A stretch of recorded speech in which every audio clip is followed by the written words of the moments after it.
అక్కసంబులు పల్కి వెక్కిరించిననేమి, తీవ్ర కోపము చేత తిట్టనేమి, హెచ్చు మాటల చేత నెమ్మెలాడిననేమి, చెరిదా పటగేలి చేయనేమి, కల్పవృక్షంబు వలె నీవు కల్గనింక, ప్రజల లక్ష్యంబు నాకేల పద్మనాభ, భూషణ వికాస శ్రీధర్మపుర నివాస, దుష్ట సంహార నరసింహ దురిత దూర.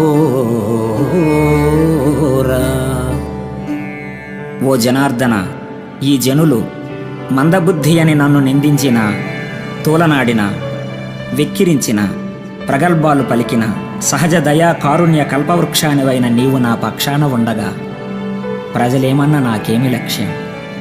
శ్రీలక్షణయుతమైన నీ చరణ చరితామృత పానం చేసెదను, ధరించెదను.